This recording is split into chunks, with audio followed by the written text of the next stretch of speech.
ছিলাম এখানে 3টের সময় আমি যখন ঘুমতে উঠি তখন দেখলাম এখানে আগুন জ্বলছে খুব।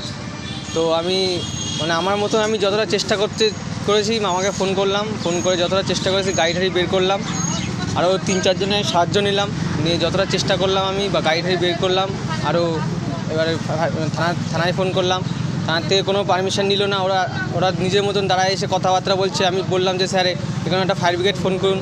ওরা কোনো অপশান দিচ্ছে না যে হ্যাঁ ফোন করছি বা কোনো কিছু, কোনো একটা না, কোনো হ্যাঁ, কোনো একটা বিষয় নিয়ে ওটা কোনো কথা বলছে না। এবার আমি বনগাঁ থানায় ফোন করলাম যে স্যার এরকম বিষয় হয়েছে এখানে।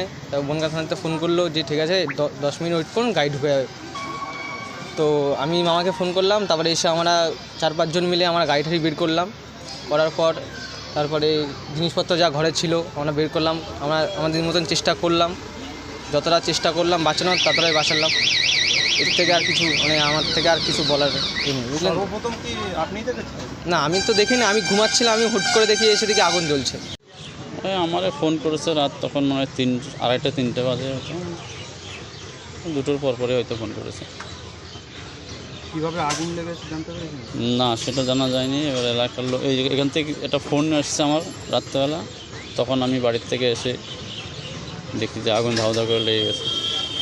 আপনার কারোর প্রতি সন্দেহ হয় যে শত্রুবশত যে আগুন লাগিয়েছে?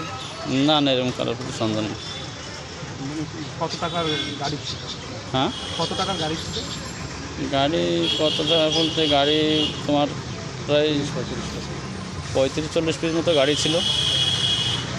কত টাকা তারপরে ক্ষয়ক্ষতি? 2-4-10 ক্ষয়ক্ষতি বলতে আমার ওই গ্যারেজ ছিল, সার্ভিস সেন্টার ছিল, আর হাওয়ার মেশিন টেশিন ছিল, পার্টস ছিল।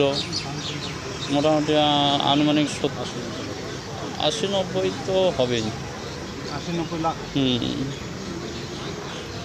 পার্টস ছিল, গ্যারেজ সার্ভিস সেন্টার, হাওয়ার মেশিন টেশিন সব পড়ে গেছে, রেসপাতি সব। নিচে সার্ভিসের গাড়িগুলো ছিল, আবার কাস্টমারের গাড়ি ছিল, অ্যাক্সিডেন্টের গাড়ি ছিল, অ্যাক্সিডেন্ট ক্লেমের গাড়ি ছিল, সব নতুন গাড়ি? সব নতুন গাড়ি। আশেপাশে তো আরও দোকান আছে, আপনার দোকানেই এরকম আগুনটা লাগলো সস্তা ঠিক কারণ? সেটাই তো বুঝতে পারছি না আমি, কেন এরকম লাগলো আমার দোকানে লেগে গেছে। কী বলবেন প্রশাসনের কাছে? প্রশাসনের কাছে আমি বলবো এটাই যে ওনারা এসে যদি একটু তদন্ত করে দেখে বা বিষয়টা কেন লাগলো, বা আমার পাশে এসে আমার হেল্প করে, কীভাবে কী করা যায়, আমার যদি হেল্প করে ওরা যদি এই